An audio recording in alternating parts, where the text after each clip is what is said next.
Nova Estela Ciência em Debate, um programa da TV PUC São Paulo, um programa produzido com o apoio do Programa de Estudos Pós-Graduados em História da Ciência, que acontece não aqui no campus principal, na Matriz, na Monte Alegre, mas do outro lado da Avenida da Consolação, do outro lado de São Paulo, na Marquês de Paranaguá, do outro lado da Consolação, um campus muito bonito, não muito conhecido, uma arquitetura do Rino Leve, uma arquitetura especialíssima, uma jardinagem Bulemax, que é paisagismo de tirar o chapéu, e que lá acontece toda a área de exatas da PUC, incluindo a nossa área da História da Ciência.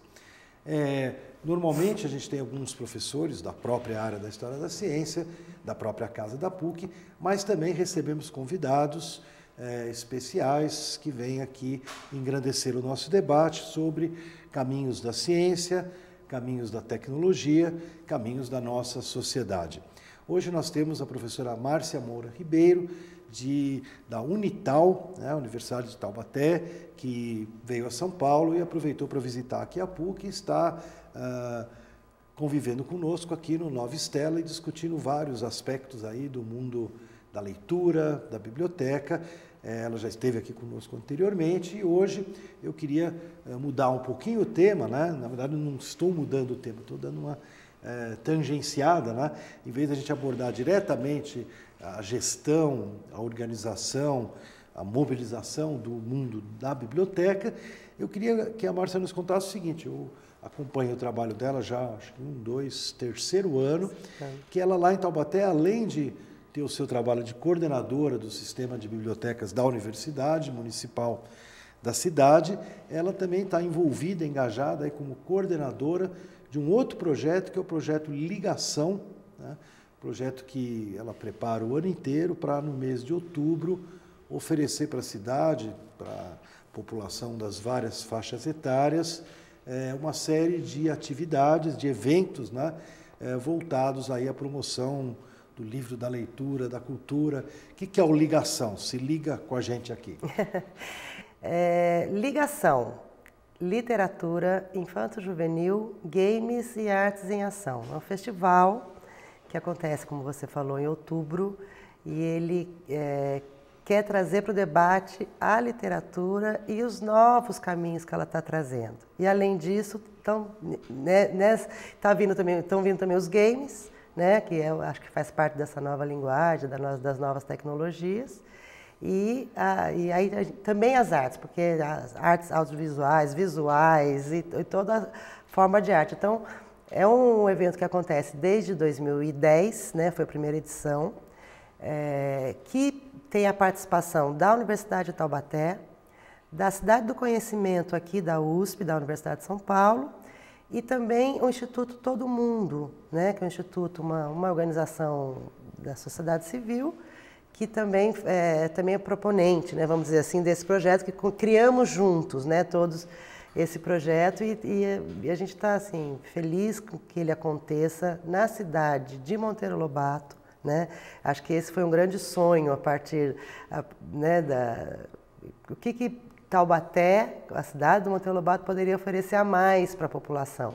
Então, acho que o Ligação vem nisso. Então, olha, é para ficar todo mundo ligado, né? Porque o Ligação está vindo aí com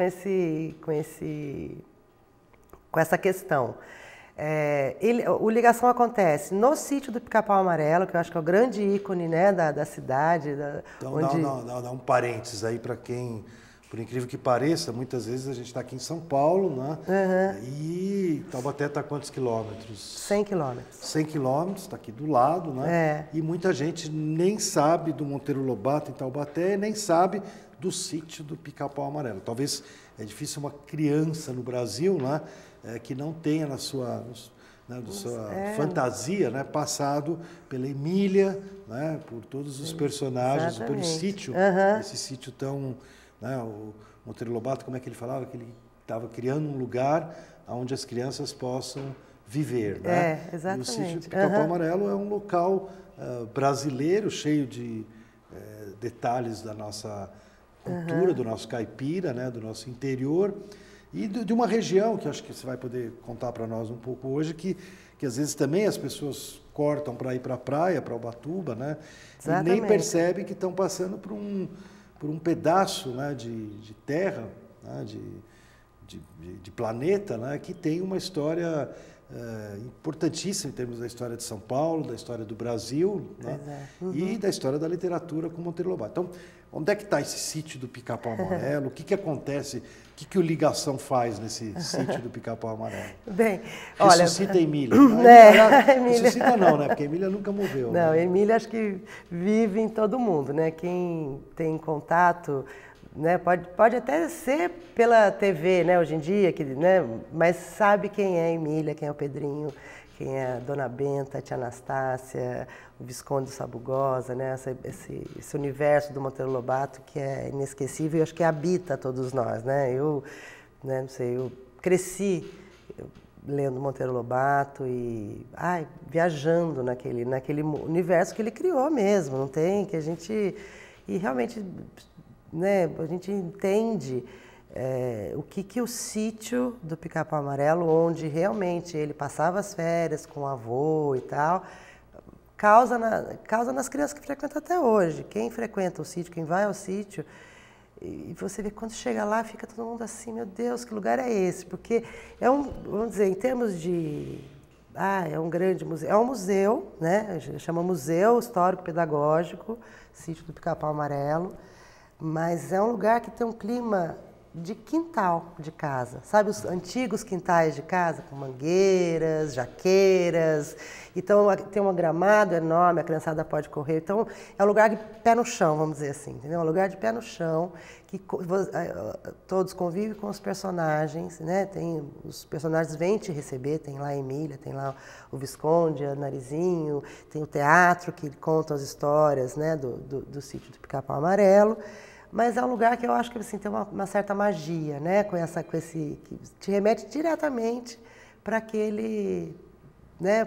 Para aquele mundo criado pelo Monteiro Lobato, que é o mundo das crianças, que não tem como fugir. Então, tem criança que eu já vi chegando lá de fora, né? De fora de Taubaté, até de outros estados, que quando chega lá fica completamente encantado com aquele lugar, que tem essa simbologia, essa coisa gostosa de infância, né? Então, eu acho que é isso. Então, Ligação, ele se apropria desse clima, exatamente, desse espaço. Clima. E o que rola lá? Rola atividades? Rola atividades, por exemplo, tem o teatro que faz parte, a Prefeitura de Taubaté nos cede o espaço do sítio e a gente complementa, porque acontece na Semana da Criança, né? Então, já tem uma programação preparada para o sítio e nós complementamos a programação com atividades mais voltadas para a área literária, né? Então, tem contação de histórias, tem gincanas, tem, né, gincana de palavras, criação de poemas ali na hora. Então, tem muita atividade literária. Brincadeira de roda, a gente resgata muita brincadeira de roda, sabe? Aquela corre-cutia, coisa que hoje em dia não tem mais, né? Então, a gente tenta resgatar isso dentro do sítio, que é um lugar super apropriado. Tem a casa do sítio, tem lá um acervo do Monteiro Lobato, tem uma biblioteca, né, com as obras dele, com outras obras, uma biblioteca infantil, né? Então, mas a gente gosta tem a sala de pequenos teatros, pequenas exposições ali, mas a gente gosta mesmo de explorar a parte externa toda essa... É bem interessante. E diga uma coisa, Márcia, você mencionou no início, né, que o Ligação, né, tem um G aí no meio, né, que introduz o game, O né? game, E isso tem a ver com a parceria que você já nos indicou, com a Cidade do Conhecimento. Do Conhecimento da USP. Parceira nossa aqui da PUC, já desenvolvemos algumas atividades com Gilson Schwartz, com outros participantes desse projeto. É um projeto já interessante, porque ele é antigo, né? Ele já antecipava uma série de coisas relativas às redes e mídias sociais, né? E eu sei que, eu não vou dar nomes aqui para não criar polêmicas de grátis, né? Mas eu, como promotor da leitura, já enfrentei alguma dificuldade, às vezes, que alguns eventos literários, né, principalmente infantos juvenis, né, tem uma certa aversão à introdução dos games, né? Algumas pessoas especialistas no tema, né, têm uma certa visão, né, de que a leitura literária né, no livro é uma coisa, e a leitura literária nas mídias, nos suportes eletrônicos é outra coisa, e que a gente ganha, segundo essa visão, e não misturar né, cada macaco no seu galho e tal. Eu me lembro uma vez o Gilson estava interessado em colocar um evento do tipo que é realizado com você lá em Taubaté, numa outra cidade aqui do estado, e eu fui tentar intermediar e eu recebi de cara assim, não, é game, é suporte eletrônico, você procura um outro tipo de evento, porque o nosso é livro, é papel, é uma outra realidade. Explica para nós, quer dizer, como é que você vê essa combinação, né, do ligação, já colocar a literatura infantil junto com o game e as artes. Porque as artes, tudo bem, né? Ninguém vai perspassam em qualquer... No Bienal do Livro, seja aqui, seja em qualquer lugar do planeta, ninguém vai se opor de que tenha um teatro. Né? Porque o teatro acaba... Apesar de que eu já vi gente que exige na contação de história que seja uma leitura de história. Eu já vi índio que lançou livro no mercado, quando vai contar a sua história nesses eventos mais puristas, né? O índio ter que ler a história, que na verdade nem foi ele que escreveu, alguém coletou e transformou em livro no sentido ocidental, no sentido da nossa sociedade, né?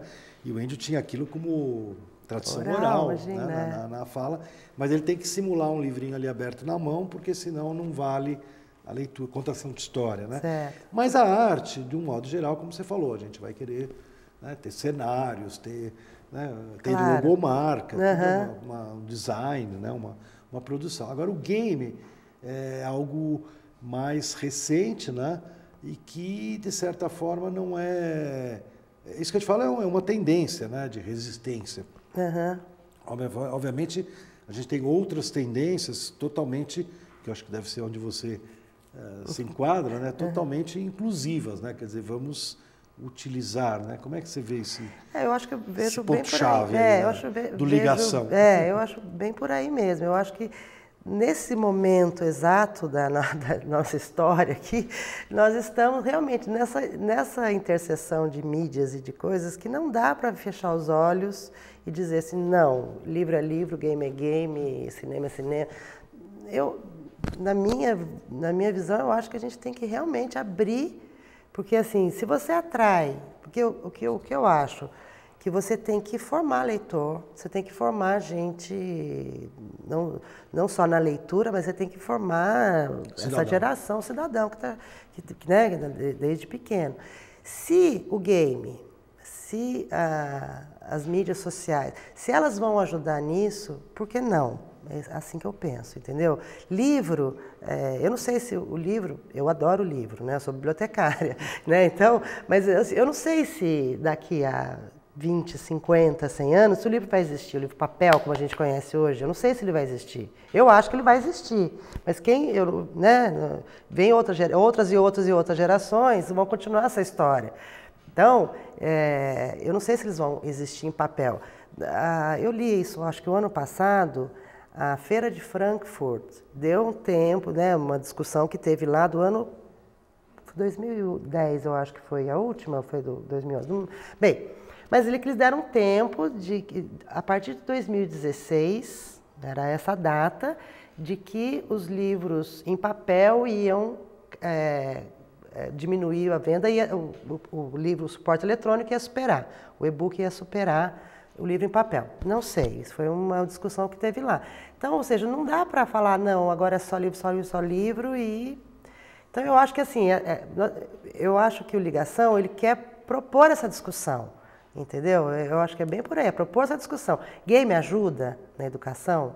Eu acredito que sim, porque eu acho que é uma forma de atrair, porque hoje você tem um mundo que atrai o aluno, né, a criança de todas as outras formas, né, a aula como é hoje, como era há 200 anos atrás, é a mesma, né, uma sala de aula. Então, se você não propor, né, e o aluno sai de lá, ele está no Twitter, ele tá brincando, ele está jogando o tempo inteiro. Nós tivemos um debate, faz 1 ano, 2 anos, aqui em São Paulo, na Biblioteca São Paulo, né, que já é uma biblioteca linda, que está trabalhando essa conceituação. Quer dizer, a Biblioteca São Paulo é uma biblioteca na periferia, não é no centro, né?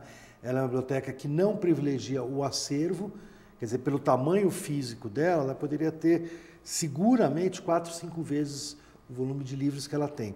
Ela deve ter, sei lá, 50 mil livros, ela poderia ter fácil 200 mil livros. Certo. Uhum. Mas o que acontece? Ela tem um design que é para a população, principalmente do entorno, uma biblioteca feita na periferia, né?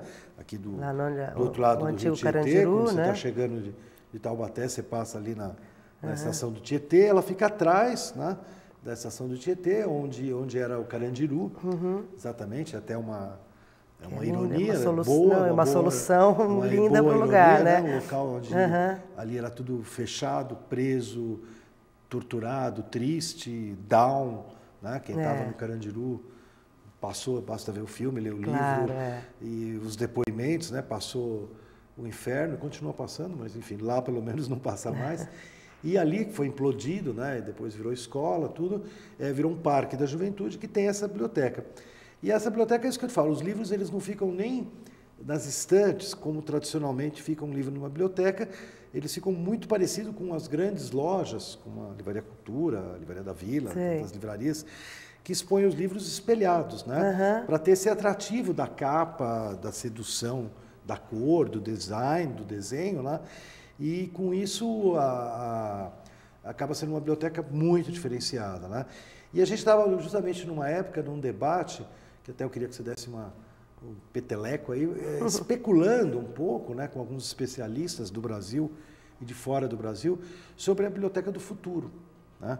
Porque há uma certa, vamos dizer assim, um consenso, né, até por sobrevivência, né, de que a biblioteca não vai terminar, a biblioteca, né, o espaço, né, repositório do conhecimento, né, onde as produções científicas, literárias estão agrupadas, catalogadas, disponibilizadas, gratuitizadas, não sei se tem essa palavra, mas eu sempre gosto de lembrar, né, que no mundo, mesmo no mundo mais capitalista, onde você paga para ir no banheiro, como a turma brinca, né, a biblioteca pública, mesmo nos Estados Unidos, Suécia, né, esses países com muito dinheiro, ou que já tiveram muito dinheiro, em alguma época, também hoje em dia até está tudo mudando, mas enfim, os países que foram, né, uma certa vanguarda capitalista, aí, na luta até da Guerra Fria, tudo, as bibliotecas eles nunca mexeram no caráter gratuito, né?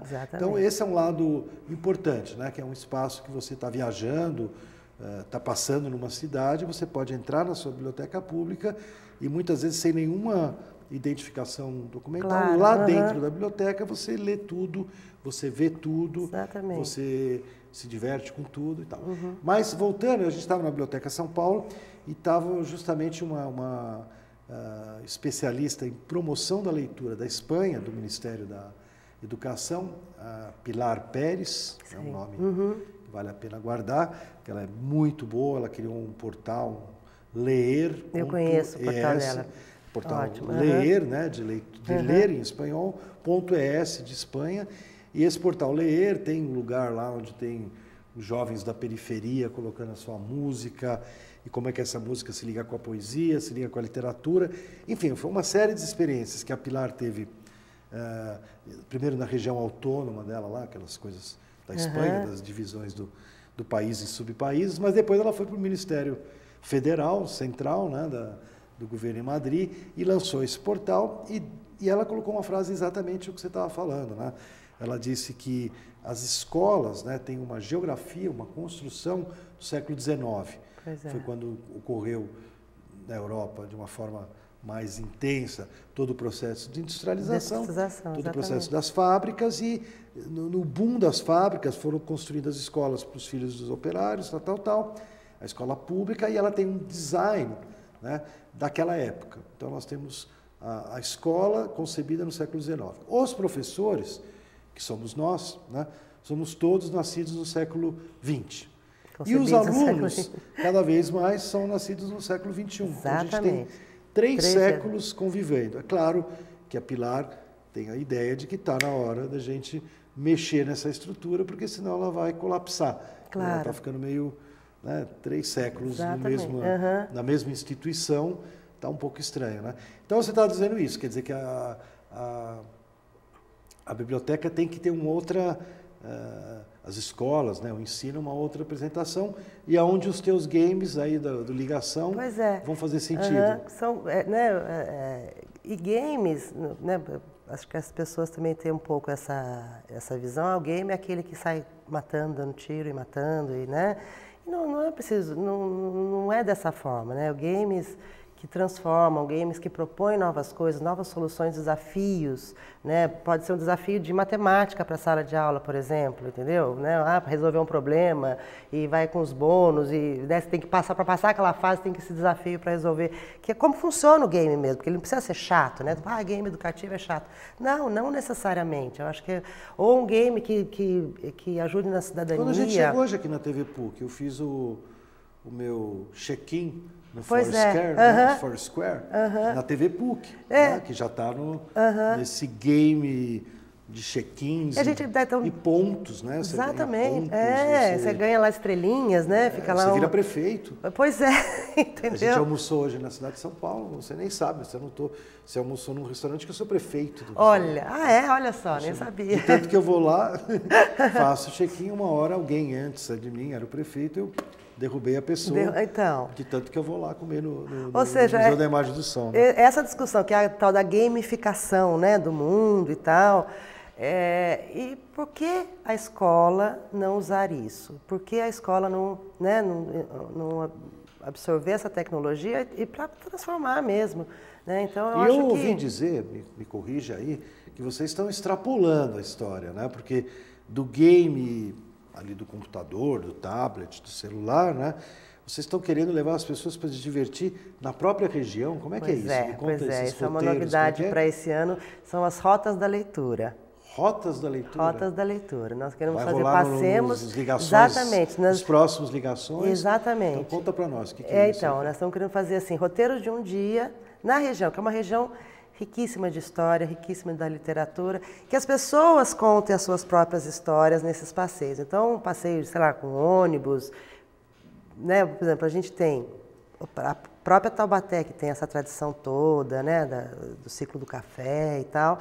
Então, Taubaté tem o sítio do Pica-Pau, tem as figureiras de Taubaté, as famosas figureiras de Taubaté, que são as figuras de barro, que são tão super tradicionais, que é um passeio que vale a pena também conhecer, essas figuras, que inclusive o símbolo do folclore do estado de São Paulo, do Brasil, que é o pavão, que é de Taubaté, sabe aquele pavão azul, não sei se você conhece, também sai lá de Taubaté, tem Mazzaropi, né? Tem toda a estrutura do Mazzaropi lá em Taubaté, que é importantíssima, né? Tem os estúdios do Mazzaropi, tudo a questão lá do Museu Mazzaropi e tal. Então... Tem mais uma coisinha do Mazzaropi que você não citou aí, que eu gosto muito, quando eu visito Taubaté. Exatamente, né? Tem a cachaçinha do Mazzaropi, que é muito boa, né? Premiadíssima. Exatamente. Quem não conhece precisa provar, né? Então, ou seja, isso... Então, sempre o lado químico da coisa. O Mazzaropi que fez o cinema do jeito que nós vimos e com a garra que ele fez, né? Ele era um empreendedor do cinema, ele fazia as coisas e... Então tem essa história contada em Taubaté. A região tem Monteiro Lobato, que tem esse nome dessa cidade em função, porque também tem uma fazenda que também era da família dele. Então tem uma discussão até que se Monteiro Lobato é de Monteiro Lobato ou é de Taubaté, tem uma discussão e tal, que não me importa. Né? Devia ser dos dois. Devia ser dos dois, exatamente, né? Não tem... Bem, então, tem Monteiro Lobato, tem a Serra da Mantiqueira. É uma região, além de culturalmente rica, é uma região geograficamente linda, entendeu? Então, passeios que vale a pena fazer. Então, por exemplo, tem ali a região tem a Estrada de Ferro Campos do Jordão, que sai de Pinda e vai até Campos, passando por São Antônio do Pinhal, que é lindíssimo de fazer, no meio da Serra da Mantiqueira, é lindo esse passeio. Então tem muita coisa boa de fazer. Tem a Rota dos Escravos, ali da região do Vale do Paraíba. Ou seja, tem muita coisa para explorar. E que as pessoas que participarão dessa, contem as suas próprias histórias com seus celulares, tablets e tal, tirem fotos, contem narrativas, criem novas narrativas e coloquem na rede. Isso também é uma questão que a gente está querendo fazer, que o Ligação também faça esta ligação, né? Que vai ligando as pessoas e tal. Então, um pouco por aí. A gente está bem contente. Muito bom. Eu acho que a gente está chegando... Nosso tempo aqui sempre, televisão, o tempo é curto, está chegando ao final. E eu gostei muito, a gente ter uma bibliotecária, né? que cuida aí do sistema de bibliotecas da Universidade de Taubaté, a Unital, mas que também dedica uma parte do seu tempo, né? Isso é muito importante, as pessoas às vezes ficam fechadas no mundo acadêmico, na promoção do conhecimento, na promoção da leitura, como promoção da própria região, da culinária, da história. A culinária, né? Também importantíssima da região. Já incluir a pinga aí e a comida junto, né?